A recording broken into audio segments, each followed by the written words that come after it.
G'day everyone, welcome to Footyology Final Siren. Well, one of the big upsets of the season this evening at the MCG, Richmond taking on St Kilda. I think just about everyone expected the Tigers to win. How much they expected to win by, well, that was the conjecture. Well, neither of those things happened. They certainly didn't win by a lot. They didn't win at all. A great performance from St Kilda tonight. And Richmond, one of the poorer Richmond performances for some time. In the end, a emphatic 40-point win to the Saints, and the Tigers, reigning premiers, managing just 2 goals for the game. Incredible stuff. We're here to talk about it on Footyology Final Siren. We want to take all your questions, not just about this game, anything you'd like to put on the football agenda, but obviously plenty of talking points to come out of this, where the Tigers are at. Where's that form been for the Saints? Some serious injuries, perhaps.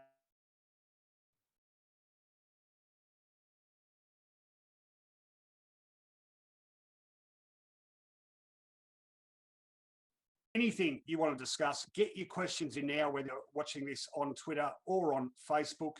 But let me bring in my very happy Footyology Final Siren co-host, and I can see he's kitted up appropriately after that great win by his own side, St Kilda. How are you going, Finey? Yeah, I'm well, Ro, but actually, as you know, I think this is not a St Kilda top. It's a Cairns Saints top. So that's the highs and lows of being a St Kilda supporter. It reminds me of the game against Adelaide, but it's red, white and black. So it also brings in a bit of tonight. Well, I'll tell you one thing. We've got Marlon Pickett, of course. We've got Cozzy Pickett. And now we've got the third Pickett in league football. Couldn't pick it. How could you have picked that game tonight?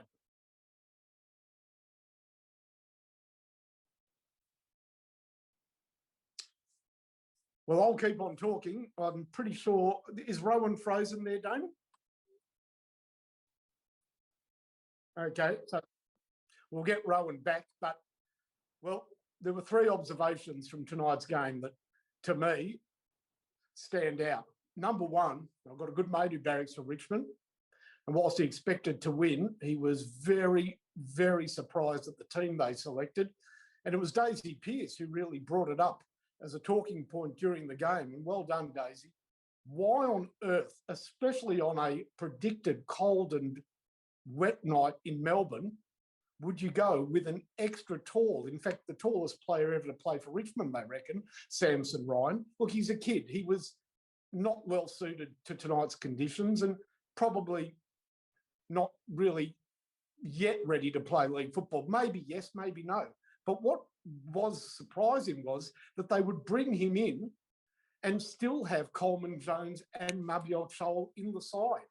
It's crazy. It really made for an imbalance that St Kilda were advantaged by. That's number one. Number two, look, maybe numerically there are examples, and there are plenty of examples of home and away turnarounds bigger than the St Kilda Richmond turnaround this season, which is in the vicinity of 120 odd points.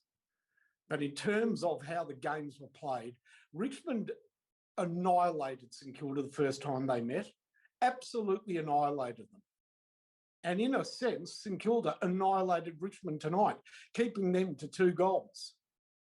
And what's even more quizzical about those 2 games is that they were at the home ground of the opposition, basically. What I'm saying is Richmond's domination happened at St Kilda's home ground, and St Kilda dominated the Tigers at their home ground, adding to the conundrum. And finally, I guess the really big question, and this is the one I need one Rowan Connolly unfrozen for. How are we looking with that, Damon?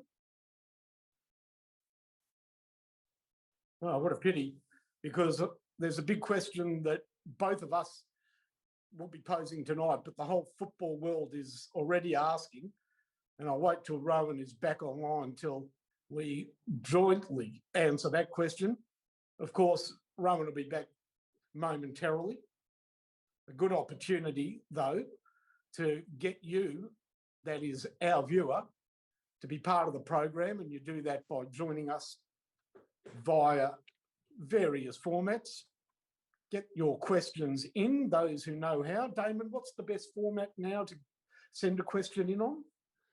Just asking my producer. Yep, Twitter or Facebook. I've heard of both of those. So I'm back. Rowan will be handling the questions. And here's RoCo back from, well, I'm not saying Malvern East is the dead, but it's not exactly the liveliest place on earth. Are you there, RoCo? I am completely and utterly lost internet. It's the first time it's happened in the entire history of this show, to me anyway. So apologies, everyone. What have I missed? Well, you've missed a couple of questions that I asked about the game, and one that I want you to buy in on, and that is Richmond picked the wrong team tonight. Daisy Pearce was on it. A good friend of mine who's a Mad Tiger supporter was on it this morning when he spoke to me. But why would they add a 206 centimetre player, given we were expecting a wet and cold night, and also that they did so without removing Toll or Coleman Jones from the team? So why have they added such a tall extra man tonight of all nights? And it played into St Kilda's hands from the get-go.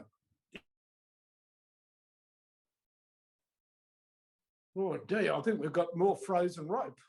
You're spot on, and you had to feel really sorry for Samson Ryan, because I checked his stats at the end. He didn't actually register a stat. He ended up with one hit out, was his only recorded statistic that wasn't a zero, and that was from 55% of game time. So a bit of a shocker for him. Mind you, far from the only Richmond player that had a shocker. All right, look, sorry, apologies again for that. Get your questions through. They're coming through quickly. Let's, while you're doing that, we'll go through the details quickly, and then we've got some important stuff to discuss. So what an amazing scoreline in the finish. The Tigers 2-10. 22, St Kilda right on top from the get-go and ending up with a 40-point win, 9 goals, 8-62. The Tigers kicked one in the second quarter, one in the third quarter, and just 3 behind. So goalless for 2 quarters. It was, I believe, their lowest score at the MCG since the 1927 grand final. And I'm told, their 6th lowest score ever. So just a nightmare for them. And we do remember, of course, the last team to be held goalless in a game was Richmond by St Kilda in 1961 when they kicked 0-8. I actually don't remember that, before my time, before your time too, but yeah. I'm not surprised you do know that. The details shouldn't take long.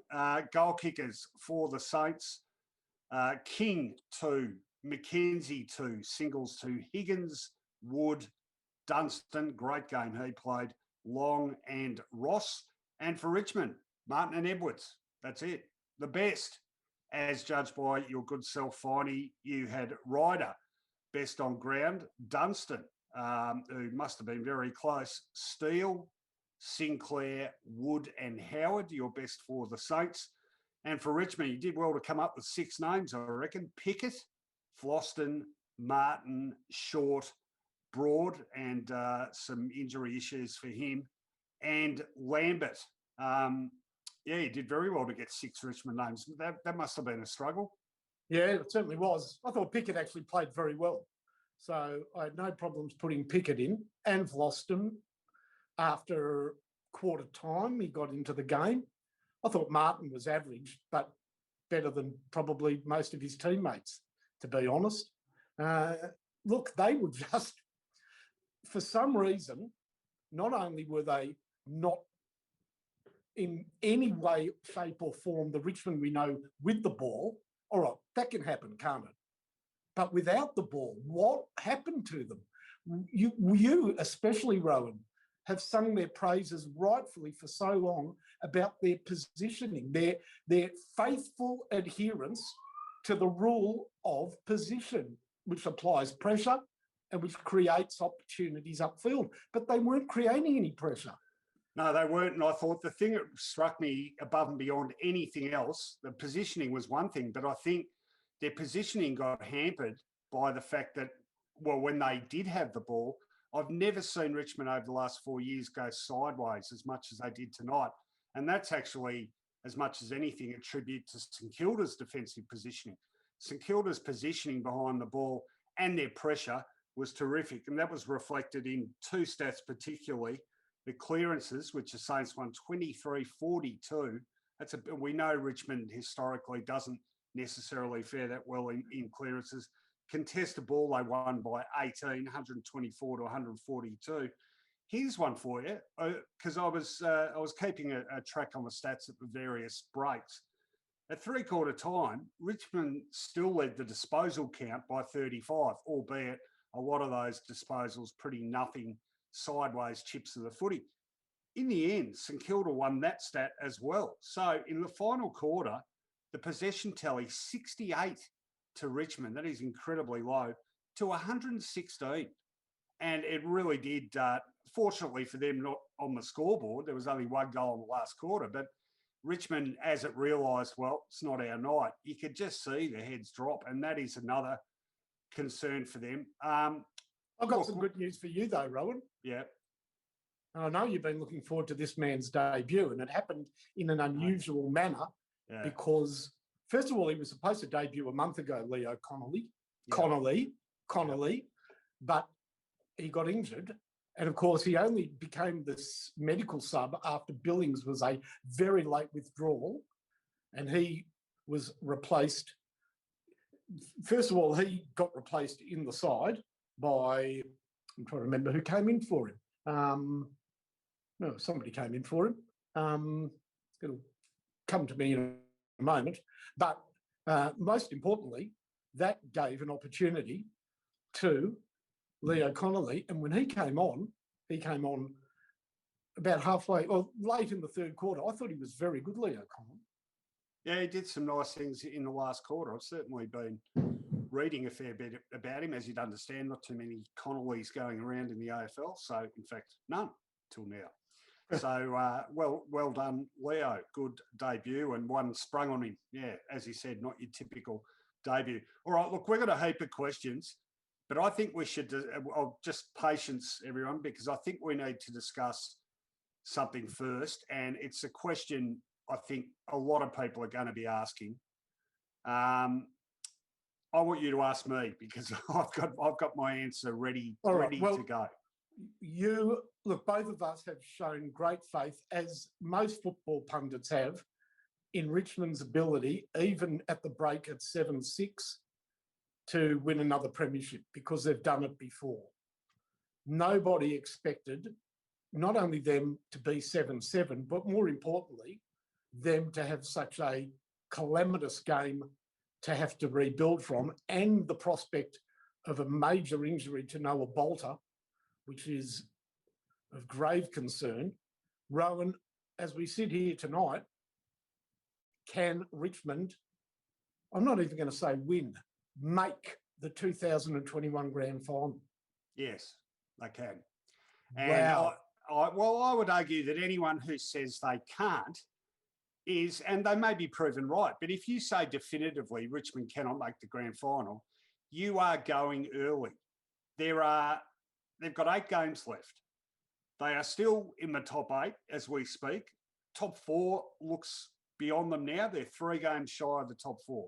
I'll give you that. If they're going to win it, they're going to have to win it from the bottom half of the 8.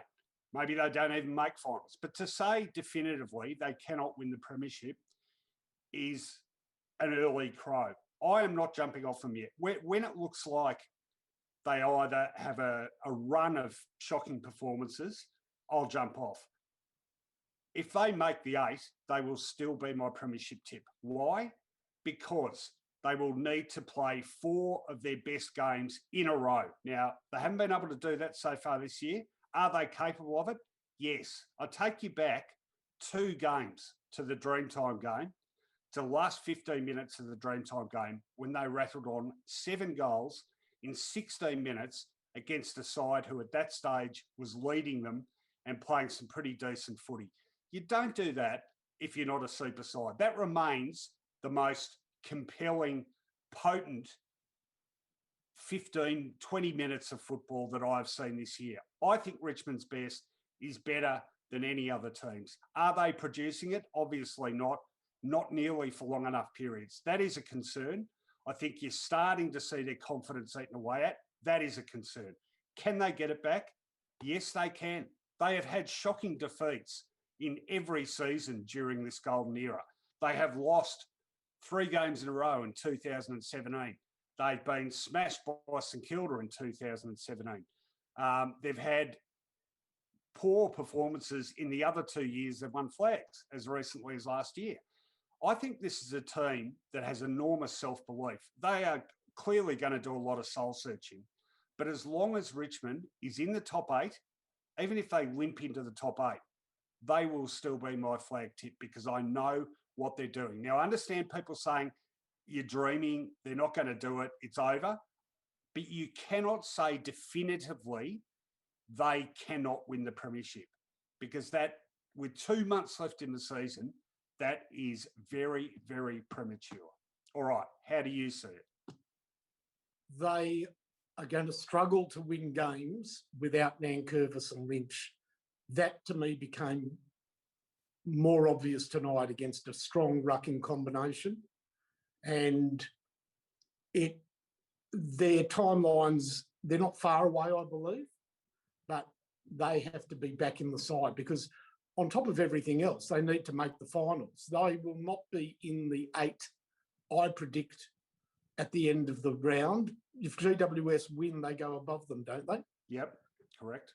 Okay, that's okay, but Richmond cannot hope to win sort of line ball games with that ruck combination they had tonight and with that forward line. It just, Rewalt, again, he took a couple of marks and moved up and whatever, but he can't play deep forward.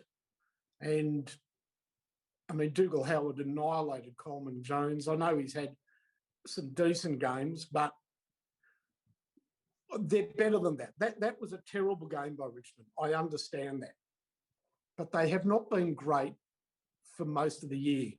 And the big concern is, you see, coming into this season, their main opposition, Rowan, Brisbane, Geelong and Port Adelaide, all improved.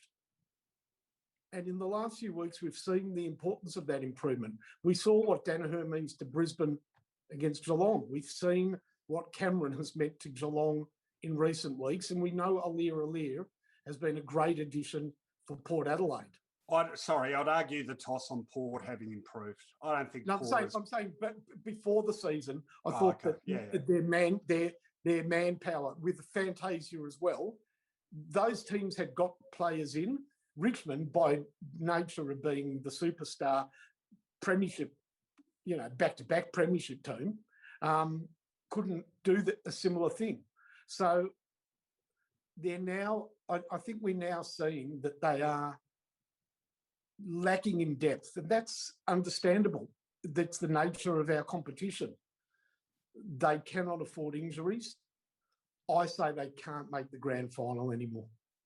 All right. Okay. Well, there you have it. What do you guys think? Well, look, I've got a huge bank up of questions here. So, in a nutshell, Finey saying they can't make the grand final.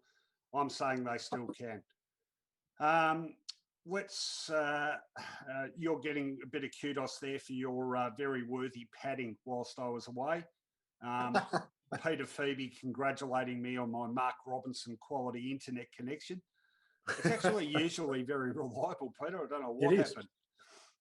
Shane Davis, this is a good one. First time in AFL history that a player on the ground has more Norm Smith medals than his team has kicked goals. I thought it was funny. That's good. Their lowest score since 1961, says Fletcher Fraser. Thanks for that, Fletcher. I know you know your stats. Should Richmond be discarded, says Suds McDuff? Are they the refuse of the past? I think that's going to be a popular view. Tony B, is it finally the end of a dynasty? Well, we just talked about that. All right, going to keep going. Trout from Wood Ends waiting. G'day, Trout. Not a good night with effort. I think that's a fairly apt summation. Caulfield came in for Billings. Yeah, that's right. Yeah, and got injured. Yeah. by the way, Richmond, there are some nights when you're watching the game and you know tonight's not our night. And believe you me, when Daniel McKenzie kicked that goal from basically 50 out that swung back. Now, he's a good kid, McKenzie, but I'm not saying goal kicking or kicking is his great strength. That kick came from somewhere. And he does something very odd, McKenzie. He smooths his hair out. He likes doing that to make himself look even sillier. I don't know why. Righto. Harper Pestinger, actually, young Harper Pestinger is 18 years of age, Harper, but a budding young journalist. He's actually written a terrific piece for Footyology this week about cycling, a veteran Olympic cyclist. I won't give away too much more, but check it out on the website. It's a great read, and she has a fantastic story to tell. Harper asked, do we overemphasise the historical quality of teams? Things always change faster than we think. Yeah, look, I think there's something in that. Having said that, I mean, this is the 5th year Richmond's been in the upper echelon of teams. It's probably with the exception of one season when they didn't make finals, it's the 15th year that the Cats have been up there. Hawthorn was up there for 10 years. Swans have been up there for since 96, so 25. And try telling Carlton supporters things move quickly. Yeah. I look, it's a reasonable point though, Harper. I think it's as much about the qualities which become most important for the successful sides, and that's an important one for Richmond. I think we're seeing that whole ethos of frenetic football being challenged now, aren't we? I think Geelong's had a lot of success this year, and in the last few years, by playing a possession style of game and a more cautious, slower sort of approach with the footy. But that was not superseded, but that was trumped last night, wasn't it, by Brisbane? So, these things can change during the course of the season even. We've seen Hawthorn. I remember Hawthorn back in 2010 actually changed the style of footy they were pursuing midway through the season because they won the flag, missed the finals the following year, were struggling in 2010. They said, Clarkson just drew a line in the sand and said, that's it. This isn't working. They tweaked the way they were playing, got into the finals that year, went straight out again, but then preliminary final, grand final, flag. So it's the ability to adapt quickly, which is becoming pretty important. I would argue, though, actually, I'll get your thoughts on this, Finey, but I don't think Richmond's style of play is necessarily redundant.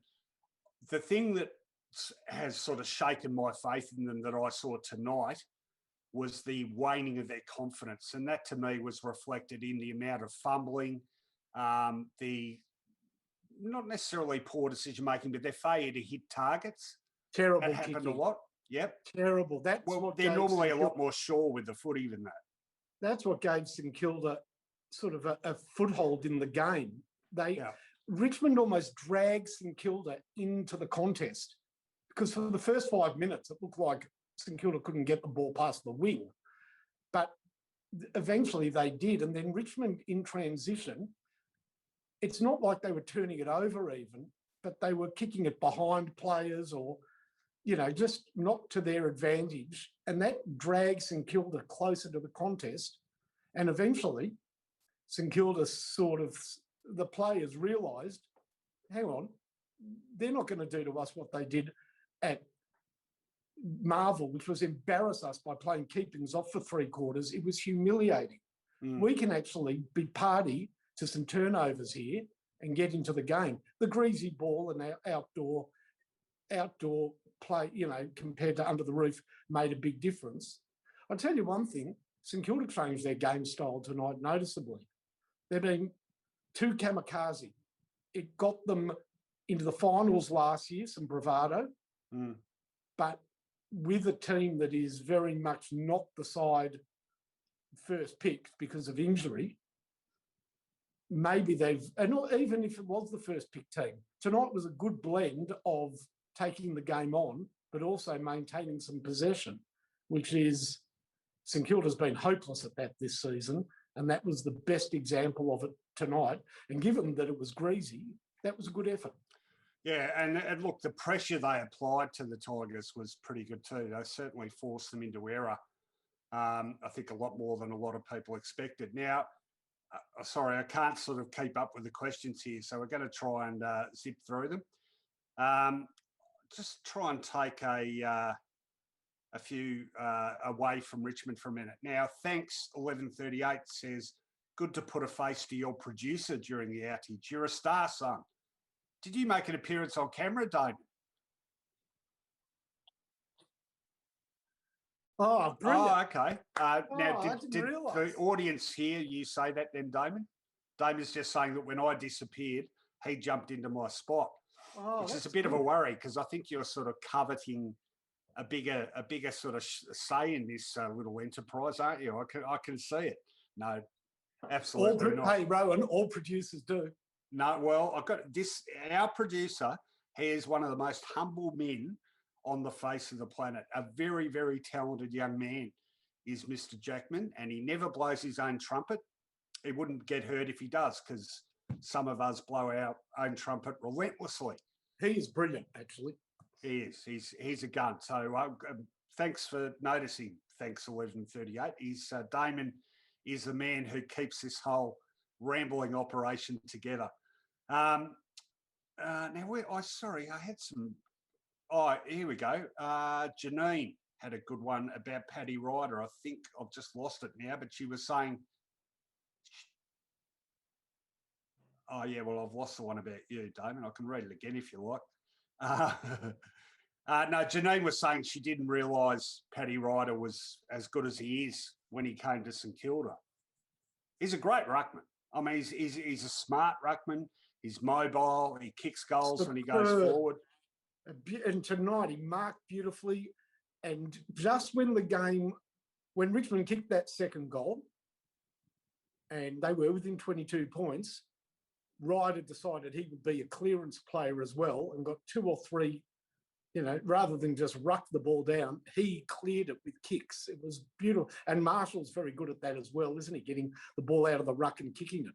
Well, I was going to throw that one up, actually. Are they, and this is right off the top of my head, I probably haven't stopped to consider others, so I may make a fool of myself here, but are Marshall and Ryder the best ruck tandem in the competition at the moment? Oh, yeah, easily.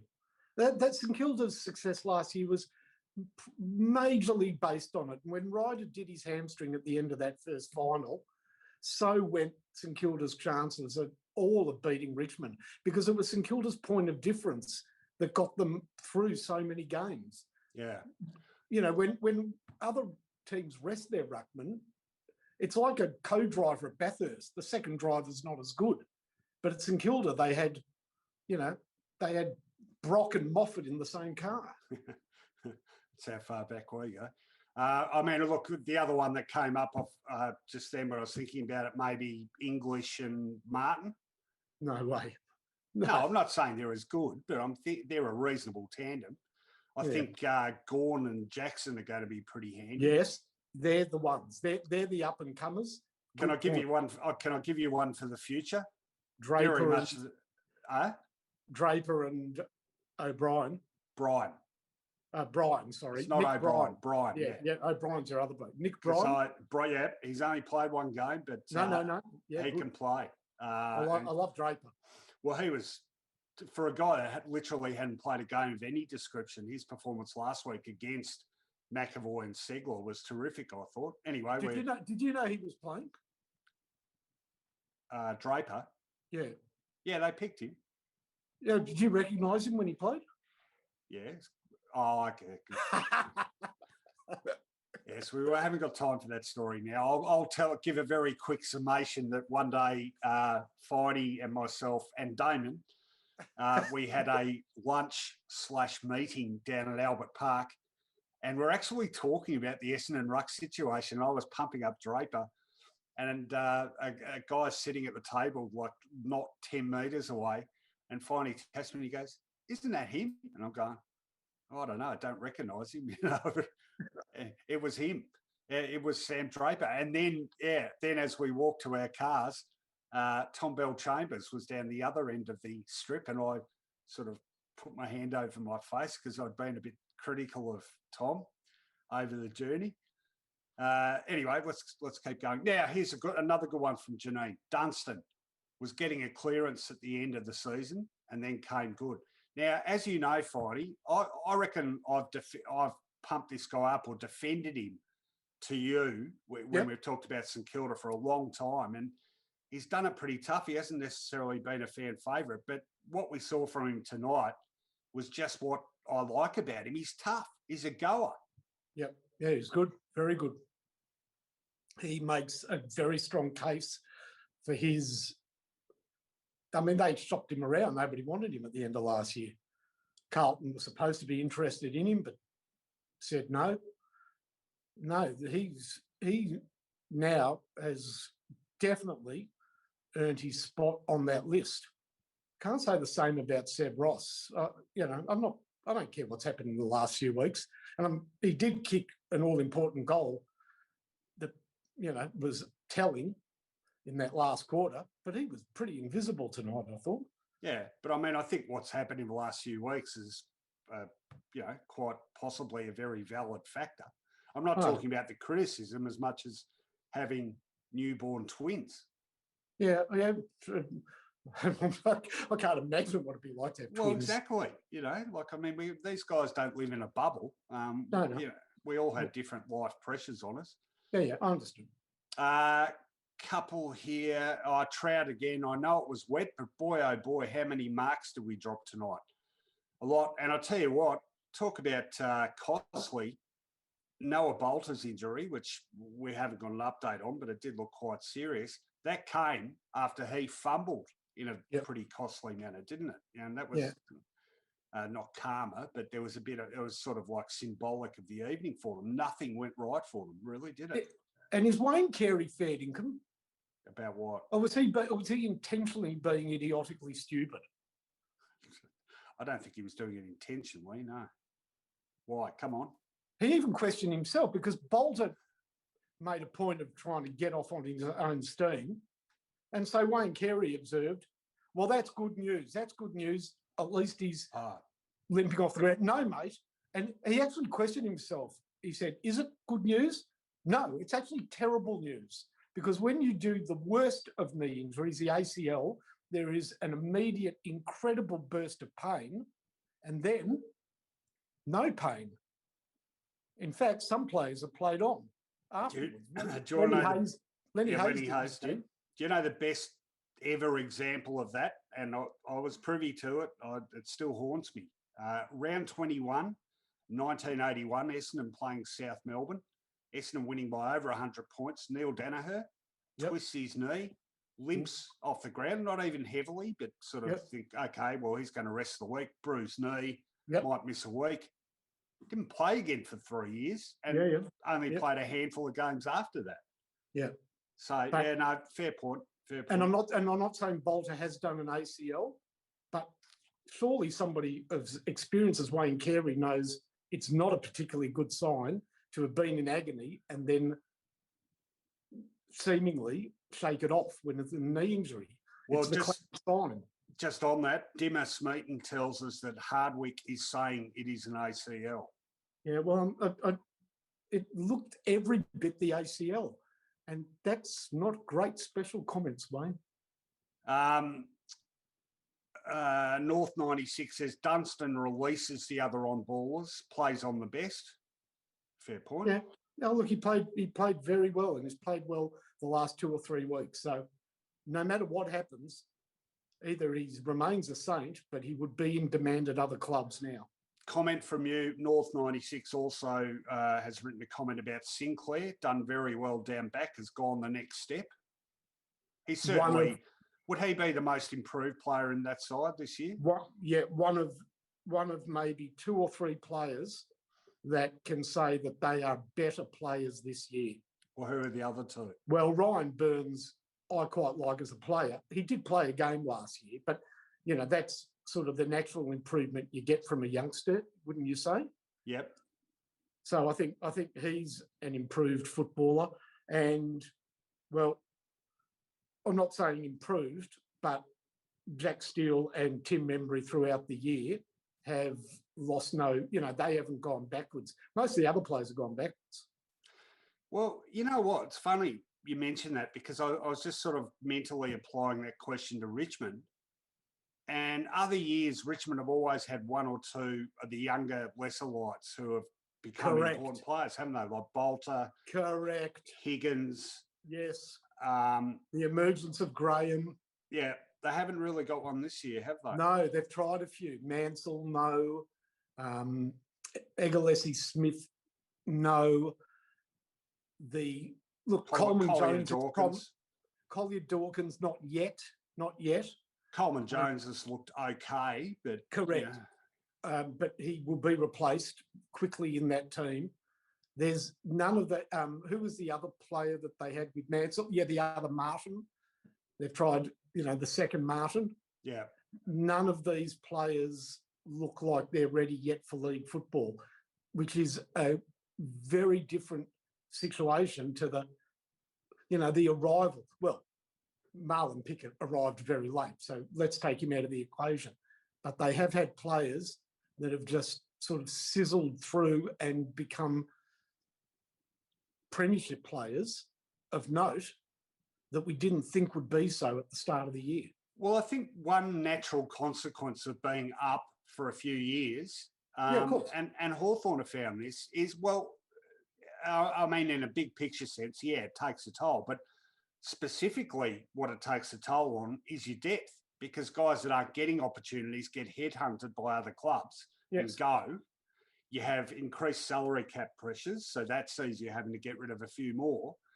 And Richmond have done very well to hang on to, to have that depth for probably even 4 years, but it now is, like they gave away, initially they gave away who, I've just forgotten his name, guy that went to Gold Coast. So they got Brandon Ellis. Not Ellis, the other one, who's not Markov. No, not Markov, the other one. Before them. The on-baller. Oh, come on. So they've a little on-baller who he sort of stopped getting a game when they came good, and he went to Gold Coast. I've just got this blank. Come on, guys, tell me, who am I talking about? I'm trying to think who it is. Miles, Anthony Miles. Okay, Miles. So you have guys like that going. Sam Lloyd goes to Bulldogs. Correct. They're the sort of players, exactly. Higgins, Butler, Markov. Now, Markov would be in that team at the moment. Yeah. He's exactly the sort of backup that would be in that side, I guess. But you can't say to a player like that, look, stay here and play a few games and maybe make our best 22, as compared to Gold Coast, have 3 or 4 years and play every week. That's all right, Finey. I want to. It's time to bring this one up there, because as soon as the game finished, I thought a couple of things we have to discuss. We've discussed one of them, but the other obvious question that emerges from this, and it's an easy one to say, but where has this been all year with your side, the Saints? All right, there have been a couple of games that have been unacceptable for a team with aspirations to make the finals, and I'm talking about particularly the loss to the Bulldogs. And the loss, the loss to Richmond was almost out of St Kilda's control. They were so brilliant that night. What about the one to Essendon? And the one, I was going to say, and the one to Essendon. But to me, Essendon and the Dogs stand out. Yeah. And then Richmond, in a way, I don't apologise on their behalf, but you need to watch how brilliant Richmond were that night to understand how difficult it was for St Kilda. Okay. The fact is that beyond that, and I've made a point of this, when Rowan Marshall and Paddy Ryder have played, St Kilda have won. They are the centre of St Kilda's advantage over teams. They bring midfielders into play. Now, look, St Kilda have been without Gresham this year, without Patton this year. They've been without Zach Jones. When Zach Jones played, St Kilda looked good. And much Hanbury. Better. Hanbury, you know what? That's like saying that's like saying they were without Ian Stewart. Yeah. I don't think Hanbury's going to play a lot. Sometimes you name players, like Carlton says, we don't have Charlie Curnow, but you've got to play. You've got to be a chance of playing. He was good in that final, though, last year. He was good. He was good, but you can't, that's been a bust. Geary, I'm telling you, Geary is highly underrated. Even the few minutes he's played this year, he's made a difference. And we saw last year when he went forward what a difference he made in the final. I'll tell you, there's another player. People will go, well, he's not in the best 22. I guarantee you, the way the team was going, Dean Kent would have got a game this year because he got plenty last year. He has not played the entire year and will possibly never play again because of concussion. But stop there, because I don't feel like you've answered my question. Where's that form been all year? Well, give it to me in a video-sized little bite. I think the team for much of the season has been scared. They've failed in meeting expectations, and that has built on itself. And there is a sort of mental fragility. When goal kicking was bad, the entire team kicked badly at goal. Bad habits seem to be easily contagious at St Kilda. And I feel as though this bye has given them pause to almost restart again without any expectation. And it's without expectation last year that they performed. So it's a very different situation when a club has expectation. And with a team like St Kilda, starved of success, that expectation can snowball from supporters. So, but don't you feel like, I felt like, okay, the Essendon game was what, round three or four? Three. I felt like that day, and yeah, I mean, it was a shocker, no doubt about that. But I felt like what I saw of them early, they seemed to abandon the fast, flowing play on style, which I think works so well for them. They seem to, sort of adopt a more cautious approach to their ball movement. It was like they were sort of trying to add something to the armoury that they didn't really need to. Why not persist with the sort of brand you were playing last year that did work so well? Did you think that they changed the way they play? It's funny because they but to me it was always them being scared. In that first game against GWS, that was a great slog. Yeah. And I really feel that when they've gone indoors at Etihad or Marvel or whatever it's called, Marvel, and it's much about precision. They've played their worst football clearly under the roof. They can't hit targets under the roof. They kick terribly at goal under the roof. It is totally counterintuitive. And I believe it is because of the sort of nerves and expectation that the team has placed upon themselves. Last year, they performed well by recruiting players from other clubs, and they felt that they'd added to their armoury, again, with Crouch and Higgins particularly. A couple of backup players, but in fact, Mason Wood's going all right. But Crouch and Higgins in particular, and I think that there was a bit of an arrogance. I think there's a level of arrogance in the management of the club. I call it confidence. I think people like Simon Lethlean and Matt Finnis, Gallagher, I think there was a bit of, aren't we doing well? Look, we can get whoever we want from anywhere. Got ahead of themselves. But that's okay. Can I just say something too here about, you talked about the, sort of the confidence being eroded. And what I reckon sides can be overcoached.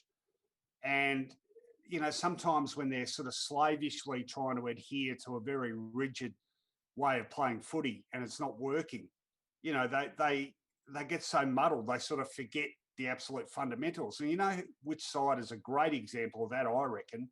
Collingwood. When Bucks knew he was gone and the players knew he was gone, and you could just see him sort of go, oh, to hell with it. Just go out and play. Well, it's worked. Well, it worked for St Kilda when, under Alan Richardson, they felt that they were their heads were spinning with too much information. Brett Ratton came in and just said, just play some footy. And immediately there was a much better feel. Yeah. But in the end, coaches coach. And there are requirements and players are required to do things. And Rowan, St Kilda should have beaten Sydney and Adelaide, shouldn't they? Mm. They would have been in the same win-loss situation as Richmond coming into this game. Yeah, yeah. And Richmond had cut a bit more slack. And, St Kilda have got an incredibly tough draw for some reason, much harder than the Premiers. All right, just, okay, good discussion. Just a few follow-up comments on that. Yeah. So James Tyrrell says they've never had the right team on the park. I agree. Marshall and Ryder playing is massive. James, again, based on Ryder being so pivotal to success and missing early games, that's really hurt them. Really good observation from Robert Rice, actually, about Richmond. And I agree, Robert, and we forgot this bloke. The one guy that has improved for Richmond, Jake Arts. I think he's become a more important player for them this year and played some really good footy for them. But he is a cameo performer. Is he? Yeah, he is. He's good. He's good. He's been more consistent than like a Daniel Rioli. Yes, he has, and that's why he's in the team. Yeah. I mean, Rioli's disappointing, isn't it? I'll tell you who's unlucky is Caddy. He found it hard to get into the team, but very easy to get out of the team. Well, he's not injured, is he? No, I don't think so. Well, he will absolutely be back next week. Very quickly, you had a few. You know who might play for them next week, who I'd love to see play for them, Rowan? Sorry, did I interrupt you? Yeah, sorry, but I just thought, given we're talking ins and outs, yeah. You know who I'd love to see get a game for them? Who? An absolute trier and a goer who played for St Kilda for a couple of years, who they picked up in the mid-season draft, Matthew Parker. Oh, yeah. Yeah, I forgot about it. Oh, No, I like Parker. He's got a bit of an X factor about him. Yeah, he's a good bloke. Really good story. All right, couple. So we had a few questions asked about what we would. People want to know what you're drinking there, Finey. So very quickly, what are you drinking? Yeah. Well, I thought with the cans thing, I'd try and make it a bit cocktaily, but it's actually that really, I shouldn't say crappy, but it's one of those watermelon berry apple juice mixes that supermarkets tend to put on special. All right. Well, I've got the standard. I got accused of doing a Cristiano Ronaldo and placing it discreetly to one side. The difference being that Damon's got his Pepsi Max. The difference being that me doing that doesn't wipe millions of dollars from their stock. But can I just tell you that was incorrect. That story. I watched Media Watch on Monday night. That story was going around that him doing that had wiped literally billions. Yeah. Billions. It was crap because their stock price was plummeting before that press conference even happened. And it was about, I can't remember what it was about, but it was about a completely different reason. And it happened before he gave the press conference. So it was crap. But I can confirm that if you stop drinking Coke, that Coca-Cola, whatever it is, sugar-free or whatever. No sugar, yep. Yeah. Their turnover would go down about $20,000 a month. I bought another carton of 30 cans today. Oh, God. All right, now we've got to do this one. Great friend of the show, Al J. Meyer, bobs up constantly on this and on Facebook. And he's a big fan of the show. I saw Al did a selfie with himself wearing an Andrews Hamburgers T-shirt. So I've got to read out his message. He says, just sending a cheerio to you both. On my way home from witnessing a magnificent win by the Saints. By the way, I called into Andrews Hamburgers on Wednesday and I had one of their famous hamburgers with the chips and collected my prize. Absolutely stoked. Cheers, Finey, and up the mighty Saints. Good on you, LJ. And, you see, all you have to do is go in. They'll look after you. They're great guys, the two Gregs. Go and see them, everyone. They have the best hamburger in the universe. The chips are great too. You can get steak sandwiches. You can't all get a T-shirt. Al has actually been waiting for that T-shirt for about 3 years. Yeah. In fact, it was so long ago that they didn't have T-shirts then. He was actually waiting for a buttoned-up vest and a pair of long johns embroidered with a lace-up Andrew. Yeah, I want to say this: a pair of those long johns with the flappy bit that hangs over your ass. And a cod piece. A cod. gets your Andrews Hamburgers codpiece, which also doubles as a receptacle for your hamburger, as long as you're not wearing it. All right, let's get on with it. I'm being stupid. North 96 says, I think Vlosten has gone to the next level. I'd say he's held his ground. He was already pretty decent. Very good player. Dimmer Smeaton says, Parker played we in the twos. I don't know if he actually means we, as in urine. I don't think so. But anyway, let us know, Dimmer. Sorry about that. I don't know if you wrote that too quickly. James Tyrrell says, I live in Korea and last visit to Melbourne included a mandatory visit to Andrews. Well, James, is it true? Because I actually did have reports coming through that Kim Jong-il himself was trying to send a deputation to Albert Park to commandeer a whole supply of Andrews hamburgers. Okay. But he was going to eat like half of them. The other half were going to be used to poison his relatives by adding mysterious chemicals to them. Rowan, who lives in Korea? What's his name? James Tyrrell.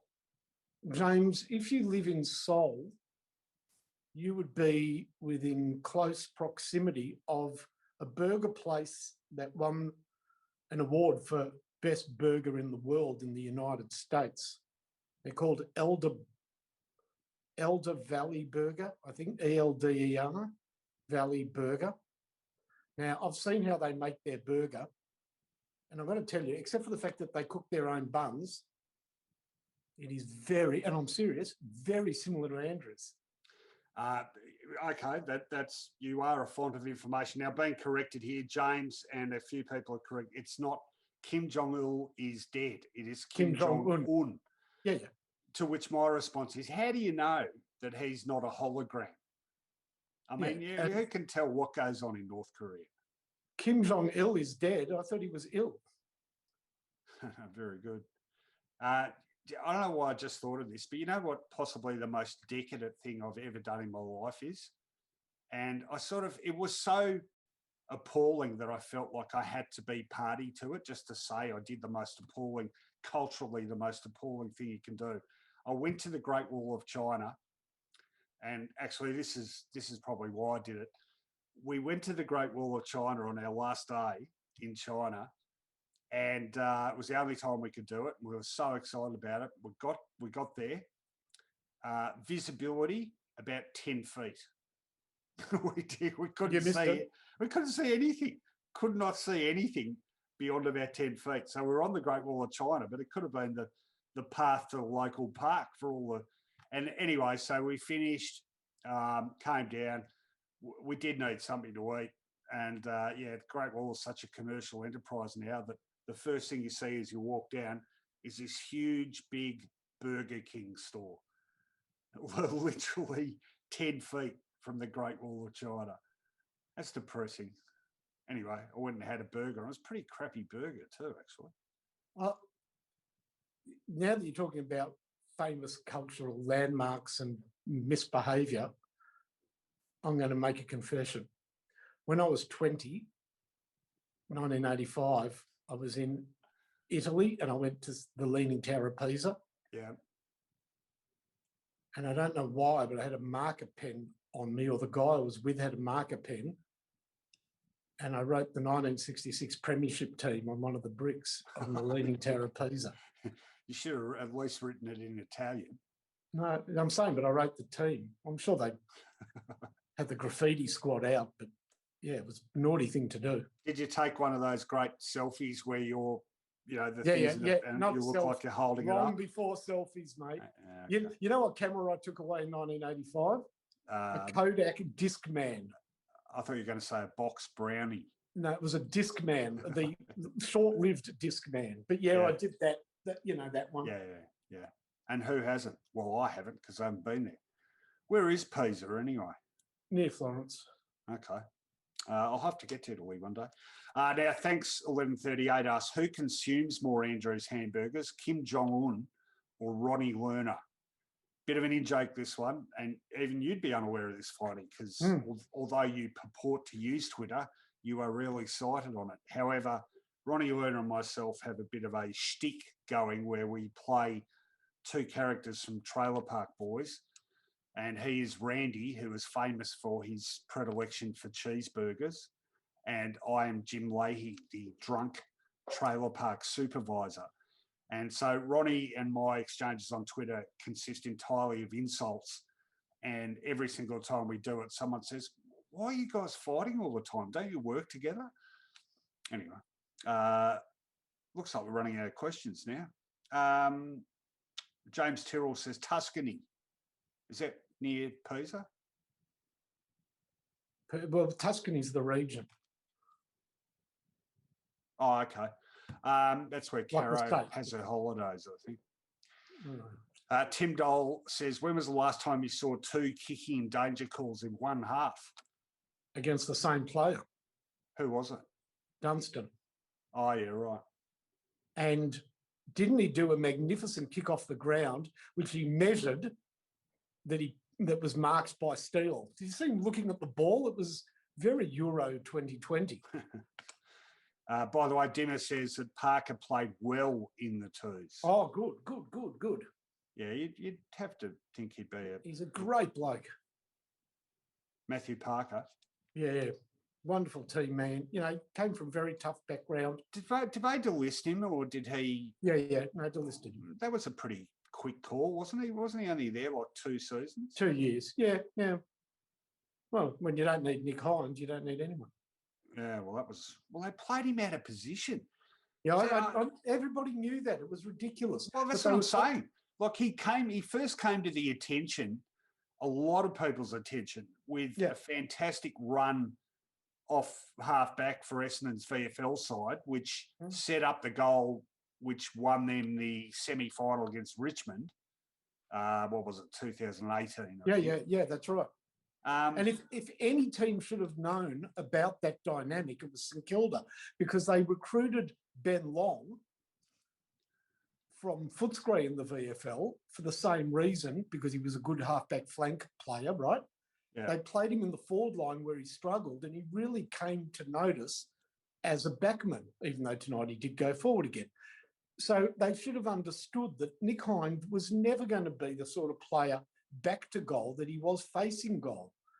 Anyhow, it was crazy. But I will say this, that my daughter, as part of her school year, Harper, who I stirred tonight because she's a Richmond supporter, in a week or so, she's heading off to Clunes for a whole term because she goes to Wesley and it's Bob Wesley Davis country, isn't it? And Nick Hines country. Nick Hines from Clunes. Oh, Clunes. Well, I don't even know where it is.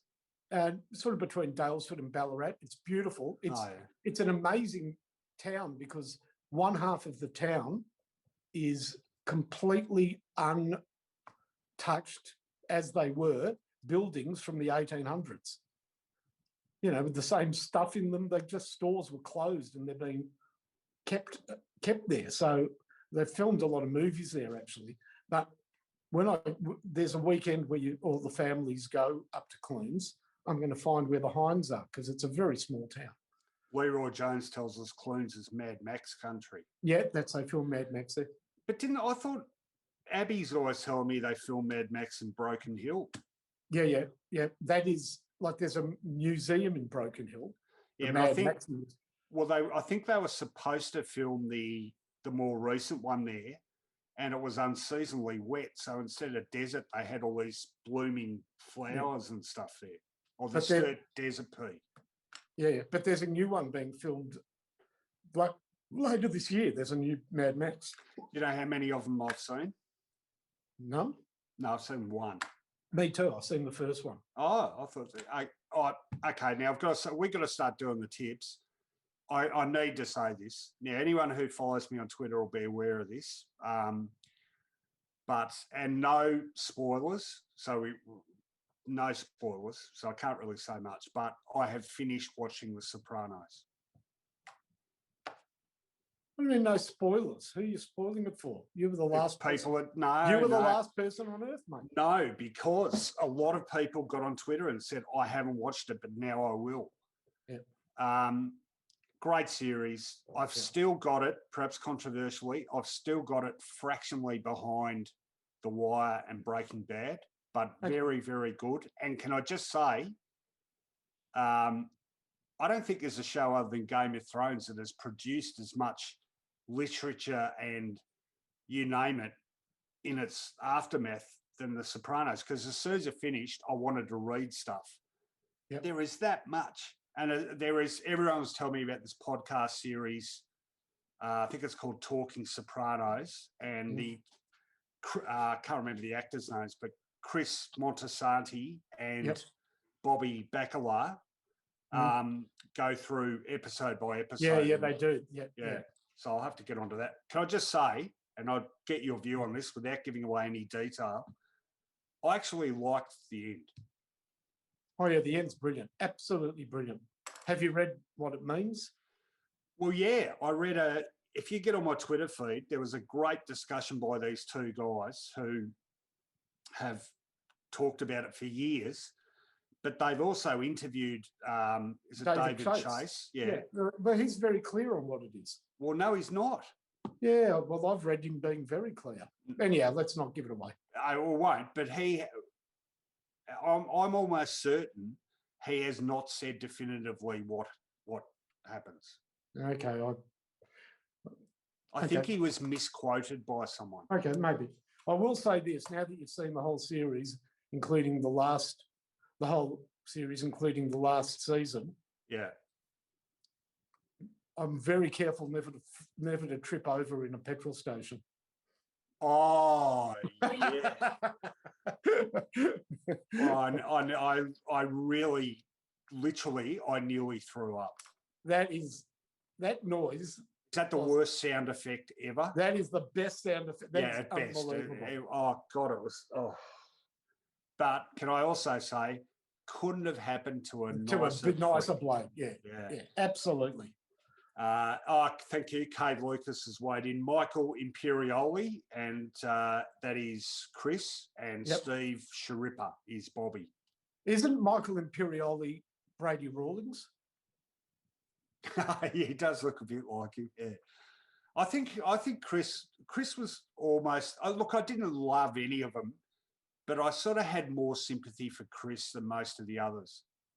Oh well, I mean, I loved Paulie. He's he's a bit of a character too. The other thing I didn't know was that Sil was Van Zandt. Yeah. Yeah, he's from the. I know. I never made the connection, and he never acted prior to it. That's remarkable. Yeah. He's the guy with the bandana on stage. Incredible. What's the other thing I noticed? Who's underrated in that series for acting? I've got to say. I know you're going to say. I reckon Ralphie. Oh no, all of those guys are great. They are great. But Tony's sister plays that role. That role of the sort of the needy, the self-import. But in the end, she had one of the great lines ever. What was that? Well, she had to leave because twice she killed her husband. Yeah. But one of the times where she killed her husband. Hang on, twice? She didn't. Hang on, this is spoilers, by the way. Oh, well, she killed one. Yeah, and was responsible for the murder. How was she responsible for the second one? Are we talking about the same guy? Well, in the penultimate episode. Oh, no. Sorry, it was a boyfriend. But no. But anyhow, the one that she married and she killed. Yeah. At the end of that episode, she had to leave town, whatever. Yeah. Do you know what her last line that episode was? I can't remember. All in all, it wasn't a bad summer. No, she was very good. Definitely the most annoying character in it. I've got to say, what I've just forgotten her name. Camilla. Yeah. I found her pretty annoying. Oh, brilliant acting. It's Edie Falco, isn't it? Yeah, brilliant. that sort of line that they all must tread, these wives, of being, Catholic and the wife lavished and living the good life. Yeah. And on one hand, being holier than thou, but on the other hand, knowing where it all comes from. It's an interesting. The one thing I didn't particularly like is all the psychiatry. I like that. I liked it. It got on my nerves in the end. Yeah, well, got on her nerves in the end. Yeah, but the whole thing was great. The one thing I was going to say, I thought AJ was a bit bland, but his character sort of developed in that complex. Last series. Yeah, and the daughter's good, and look, it's a fulsome, great series. It's a fulsome experience, and of course, how good's Uncle Junior? Yeah, but we haven't. You have to Gandolfini as Tony. That has got to be one of the greatest acting performances. And it's one of the saddest stories to think that. And apparently a lovely guy and very modest, beautiful actor. Just a great. He was only 51. Yeah, that acting, he was brilliant in it. Just brilliant. Yeah. Torn but vicious, but very great. And it broke a lot of. It set the bar very high from that point onwards. Because as much as you love Breaking Bad and The Wire, etc. Just the idea of filming everything in the real house, there's no sets. Maybe one or two sets, maybe the back room at the script joint or whatever. But basically, it's all filmed in-house. It's and that raised the bar and became the standard of how to film miniseries. No, it was an absolute game changer. All right, we're going to get on with it. Sorry, I have to have the last word here. So I've seen that many polls in which people say greatest shows ever, The Sopranos, The Wire, Breaking Bad. Sometimes people throw in West Wing. I've got one, it got a bit of love when I said this, but I don't know. It's I'm not sure it's the sort of thing you'd necessarily like, but I thought it was an outstanding show and genre defying. And I came to it a long time after. 6 Feet Under. I absolutely love that show. Yeah, I watched a bit of 6 Feet Under. In the end, I liked it, and in the end, it became too quirky for its own. It became wedded to its quirkiness. But I enjoyed it. I enjoyed it immensely when it was fresh. But then, didn't you find at the end, it lost its normality. It was all quirky. I understand the point you're making. By the way, Rhombus Isotope points out too that another reason The Wire was outstanding. There was hardly anyone in that was known at all when that was shot. Idris Elba. What's the name of the English guy? I couldn't believe he was English. Plays the main guy. What's his name? I haven't seen The Wire. Oh, have you seen The Wire? No. Someone tell me, what's the Wire's character? McNulty. What's the actor's name? Anyway, he is English. And I thought, my God, I couldn't comprehend that he was English. And so is Idris Elba. Anyway. I mean, we've got to accept also series before these series that were seismic changes themselves. Like Hill Street Blues was... Kate Lucas just mentioned Hill Street Blues. That was a huge game changer. Yeah. It might not stand up now, but... Yeah. Dominic West. Thank you, Phil Van Dam. Yeah. All right, we're going to tip, Finey. We've got a full round, so no mucking around over these ones. Yeah. It's our wild and wacky tips. Do you have a device for us? I do, Robin. Not as good as last week's, which was brilliant. Oh, last week's was painful. All right, so we've got 7 games left. First of them is Collingwood taking on Fremantle Marvel Stadium at 1:45 p.m. and the roof will be open. We could get our first ever wet weather game at Marvel Stadium. Correct, which is, I wonder whether they factored that in when they picked Mason Cox. Actually, sorry, I got to say this. There was a game, North Melbourne played Geelong, I reckon about 5 or 6 years ago, and the roof got stuck. as they were trying to close it, and it did rain for about a quarter. But this is a how about Adelaide Melbourne victory when Melbourne victory won 6-0? Yeah. 3/4 of the ground was being absolutely pissed upon. Yeah. I was ground announcer. It was great fun. Oh, really? Okay. All right. What's our device? A notorious high-numbered jumper wearer from the team you're selecting. Oh, I've got a ripper for this first one.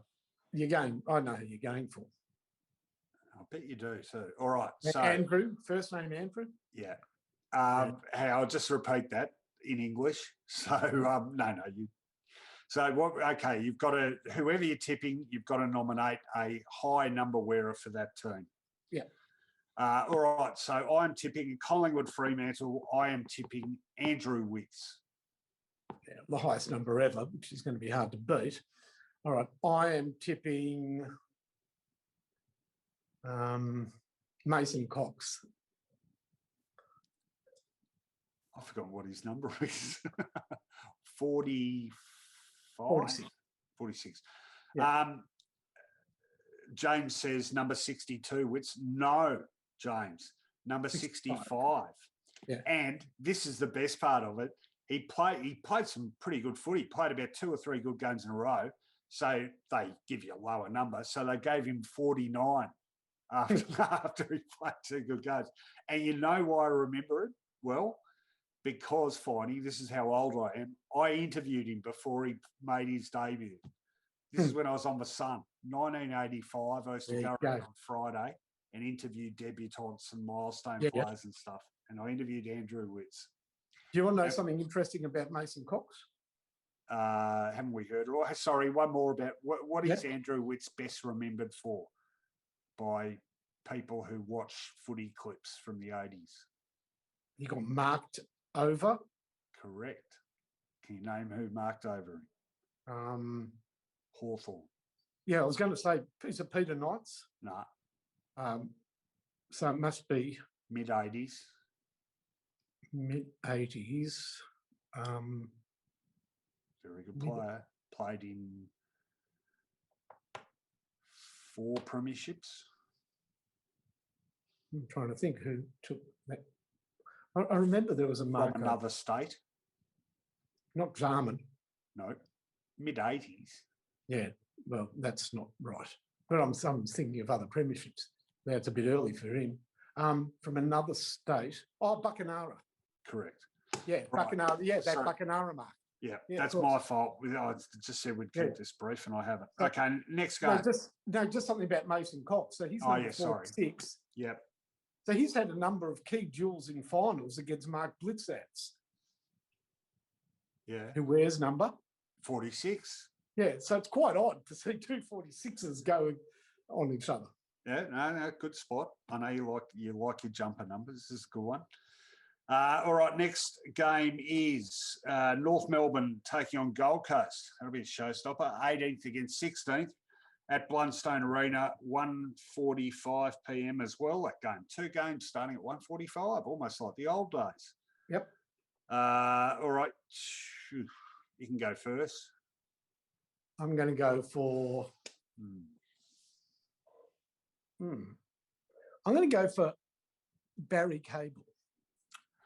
I know what this is. Can I guess? Yeah. Barry Cable in the 1975 grand final. I think he left his jumper at home and he ended up wearing number 44. Yeah, he thought his wife packed it. His wife thought he'd packed it, and he left the number 9 at home. Now I think bad day to forget your jumper. And they gave him number 44. He still played pretty well. Oh, Jesus. Oh, you know what? I should get this because I watched, we did footy flashbacks on the North Carlton game from. Okay, I'm going to go with. He was wearing 50 something. No, I'll go with Darren Steele.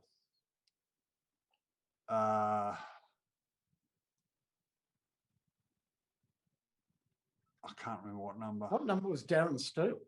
Well, he ended up with, I think, number 7.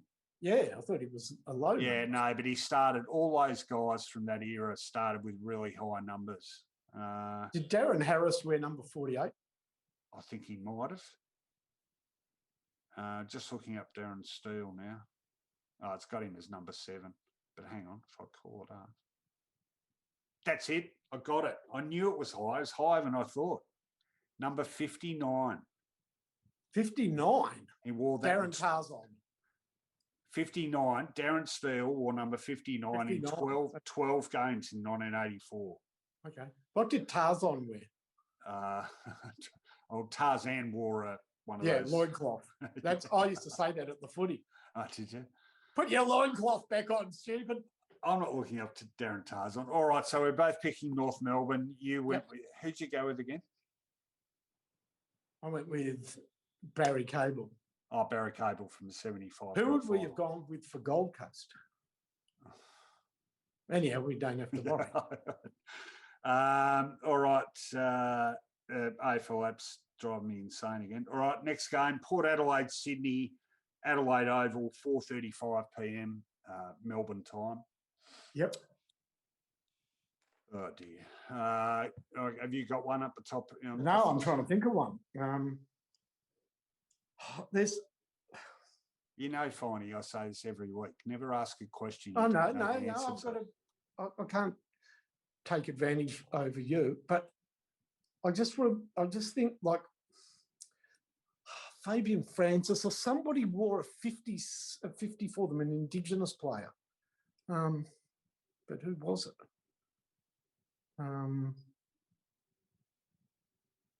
Okay, so okay, I can tell you now, their highest ever. No, hang on, wrong team. It's all right. Go on, play on. Yeah, so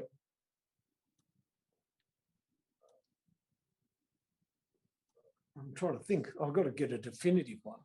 Are you just looking up players with numbers? That's not very challenging. I was never going to get Port. Okay, I'll give you a clue. There's 2 who have played in the last 3 or 4 seasons. Okay. Both arriving at Port having played senior football at another club. Okay. One from Fremantle, one from North Melbourne. Okay. One from North Melbourne at Port Adelaide. Recently, you say? Yeah, last 3 years at least. I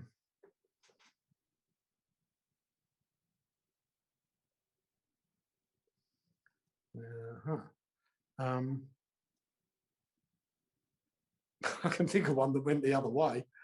But that's not correct. Okay. Maybe I'll think of the Fremantle one. Is the Fremantle one a defender? Yeah, primarily, yeah. Yeah, I think he played for him even last year. It's gone now. The other one was an enigmatic forward, sometimes controversial. A sometimes controversial forward. Who came from North Melbourne. I didn't think North Melbourne had controversial players. I should get that North Melbourne one. All right, I'll give you another one. Yeah. Namesake of a very, very good current Port Adelaide player. This guy also played for Port Adelaide, but is now at another club. Name. When you say namesake, you mean surname or whole name? Surname. Okay. Of a very good Port Adelaide player. Yeah. So, a current Port Adelaide player? Yeah. Okay. Mackenzie. No.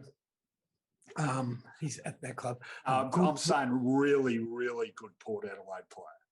Like, if you would name him. There's no other boats going around. There's no wines going around. Okay, so think who else is a good player for Port. You'll get it. Gray. Sam Gray. 46. Correct. Okay. All right. I'm going with, so the other two. Let's see if some of our viewers. I'm trying to think of this North Melbourne enigmatic forward. There is, and Austin Phillips knows who I'm talking about. Is he a small forward? Medium size. Better known as a ground level player than a marking player. Very good player. Had the yips at one stage, kicking for goal. So an Indigenous player. Correct. Um, why'd you guess that, but you still don't know who it is? I'm trying to remember because I'm confusing because Motlop went there, but he's still there. But it's that range of players. They played for North for a long time, and he was a very good North player. Come on, Buzzer's going to have to go in a minute. Yeah, but it's like he's got like a surname of that. There's other players with this surname. No, that was Gray. Yeah, I'm saying, are there other Indigenous players with this surname that have played? No. Oh, no, it's not Pickett, Kickett, or Rioli. Or Garlett. Or Motlop. No. It's just what you're thinking. Matt Campbell says, RoCo, you said you'd consider it last week. I'm not sure what you're talking about, Matt. Just tell me what you're talking about. Okay. Oh, hang on. I know who it is. When you say controversial, because he goes to ground a lot. No. But wasn't that free kick thing was happening with him? Staging. Yeah, staging. Yeah. I can picture him. I liked him as a player. Oh my God, I've got a mental block. Lindsay Thomas. Lindsay Thomas. So you know the clue for him is he had an actual namesake, first name and second name, who played a handful of games for St Kilda in the 70s.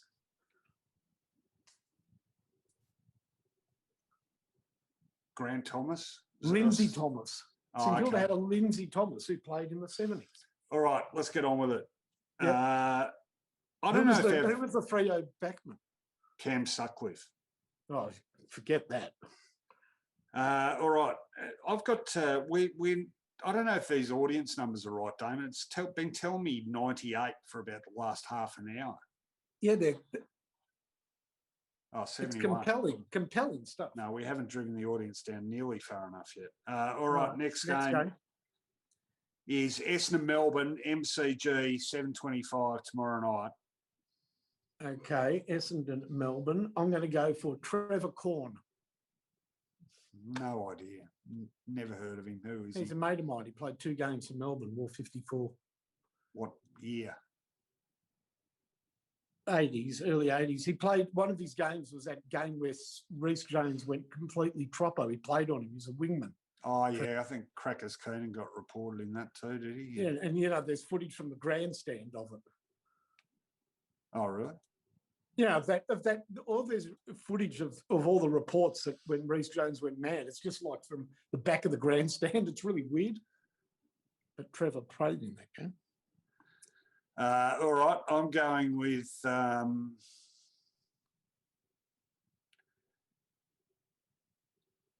yes, I've got a good one. Only played a handful of games. Mm-hmm. Pretty contemporary, though. Yep.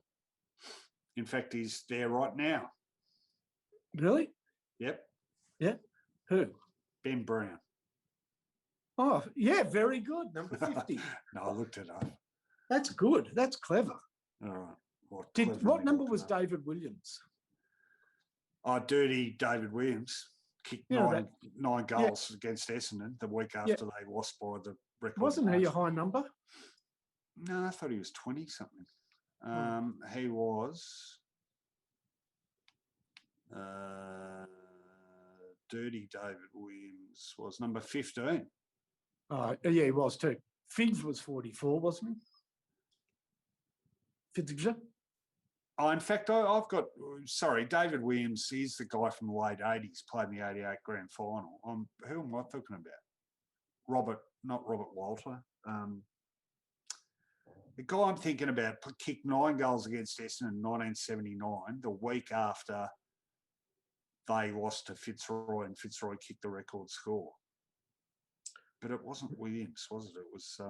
and then he had tax problems. Yeah, he did. Yeah, that was Walters. Yeah, it was Walters, wasn't it? Yeah.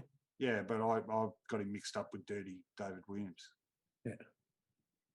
And I don't think Dirty was David Williams. I think it was my guy. Robert Walters. Yeah, Robert Walters.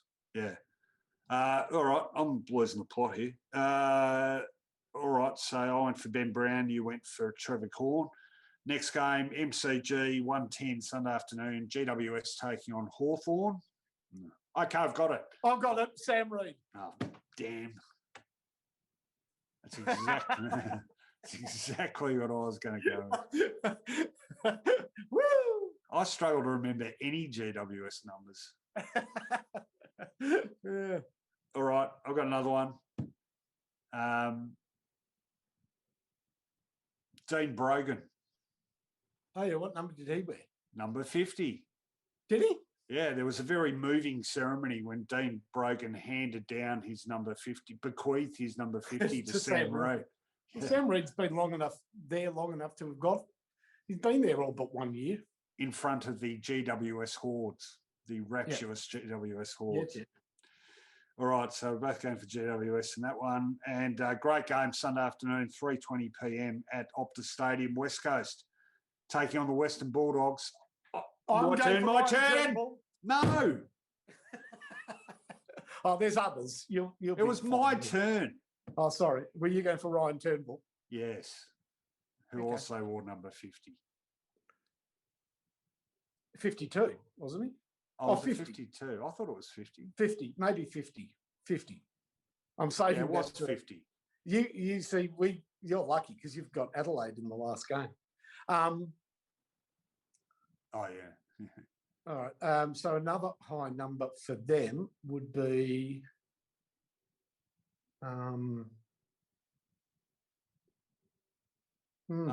pretty decent fullback.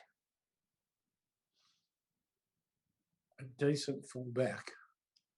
There are 2 premiership players with high numbers, 2 West Coast premiership players with high numbers, both of a similar racial background. Chris Lewis. No, David Wirapunda wore 44, but 44 should be not included because that's a common number. Who else wore 44 in a premiership for West Coast?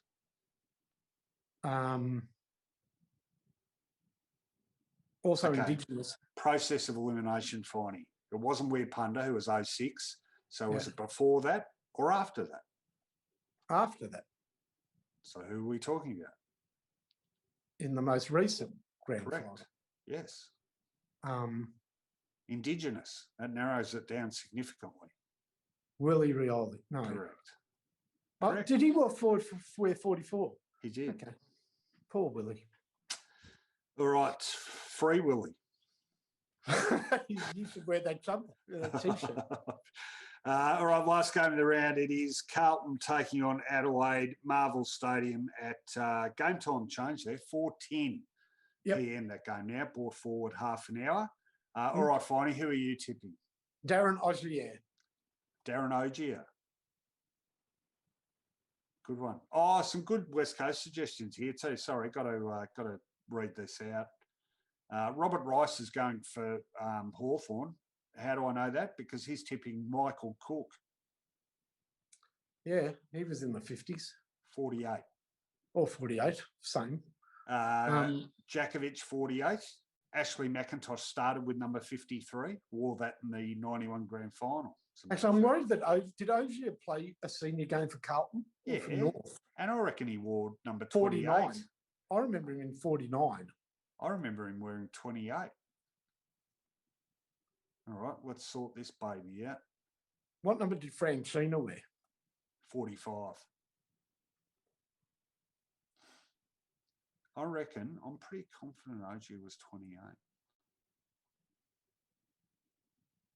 In fact, I can't even find him now. Hang on.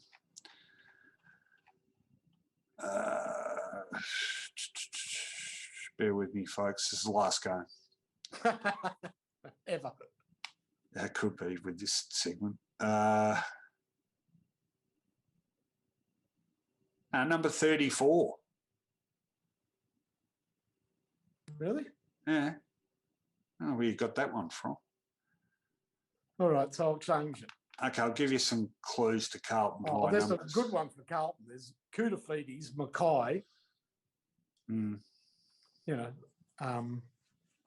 Robert Walls. They weren't scared to give good players big numbers. 40s, yeah. There's 3 in the 50s. Actually, here's one. The next highest numbered player not in the 50s is a guy, a regular on Twitter. Very unlucky to not play more than the 3 games he played because he was just there in a pretty strong era. In the 50s? No. As high as you can go without being in the 50s. 49? Yes. Yeah. 3 and he games. only played 3 games? In 88 and 89. But he was a name, he was a constant in the reserves. A really good reserves player for him. Delutus? No. Of Greek heritage? Yeah, I was going to say Delutus. I don't know why I thought it was somebody Greek. Personidis. Correct. Good get. Phil Personidis. Philip Personidis. Also, another one from the early 2000s, Jordan Doering. Yeah, and there was a guy who wore 50s for them in the 2000s, and he played like a handful of games one year. No. No? Nope. There are 3 50 numbers in the 50, whereas Neil Gagan. Yes. Who played 3 games in 85. Peter Gilbert. Never heard of him. Played 3 games in 66. And Ben Robertson, who played 3 games in 1992. So, who was... yeah, I can't remember this guy. All right, we're done. Hang on, you haven't done Adelaide. You're tipping Adelaide.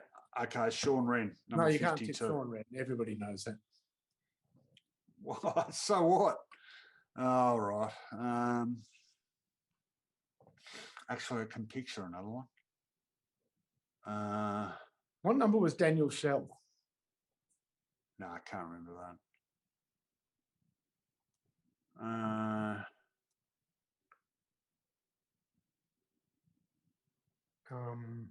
Yeah, got one. This guy played in finals. Mark Visca. Visca? Yeah. How many finals did he play? He definitely played in the 93 preliminary final. So they had a good player. They had a good player who wore 40. Chris Laddams. Chris Knight. Oh, yeah, went to Richmond, ended up at Richmond. You know, that's solid. Yeah, not bad player. All right, we're done, folks. Thanks for hanging on here. Some other nominations quickly. James Tyrrell says Michael Cook. Chris How about this one for Hawthorn? Say it again. How about this one for Hawthorn? Chris Mew, 46. Yep. And Rhyming Lang for Spew. Yeah, good. Yep. Ange Christou wore 56 for one game. Oh, we've lost Finey. I'm back. Your phone again? No, 20% left. Oh, okay, good. Mark Visca could play, says Leroy. Heath Culpert is the player Finey's thinking of, or number 52 in 1999, says Robert Rice. Yes, Heath Culpert. But Robert, I'm on the all-knowing AFL tables. Oh, okay, it might have Culpert's regular number, which was, as he scrolls down, the number 32, which he must have inherited from David Glascott, did he? Or? How about that guy? He played Terry Thripp. Terry Thripp for the Swans. Was he a high number? Don't know. Don't care either. All right, I've had enough. All right, thanks for joining us, everyone. Good fun tonight. Shock result. Let's see how it plays out for both teams. Actually, let's see if the Saints can come I'm beating you in the tipping, by the way, this week. You didn't tip the Saints.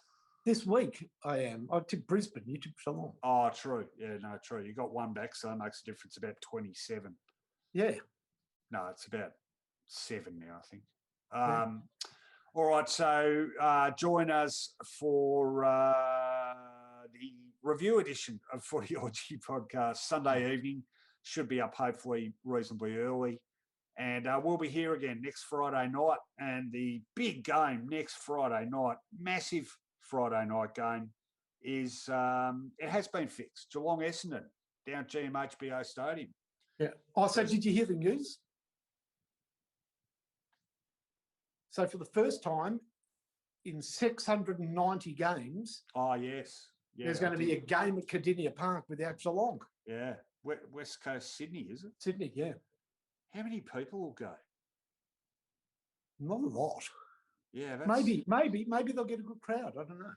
Well, anyway, we do know that Geelong Essendon at GMHBO Stadium is Friday night, so hopefully it'll be a belter. Thanks for your company. One last thing. Yeah. You know how I told you I'm going to Queensland on the weekend? Oh, you're not now? I got the dates wrong. It's next week. Why doesn't that surprise me? I mean, I didn't even bat an eyelid there. It just doesn't surprise me in the slightest, but good to know. Yeah, are you going to be able to do this when you do go? Yeah, okay. Yeah. All right. Yeah. It could be interesting. In fairness to you, it was me with the technical issues tonight. All right. Thanks, everyone. Podcast Sunday night. This again next Friday night. Hope your team has a good win this weekend if they haven't played already. We'll catch you later.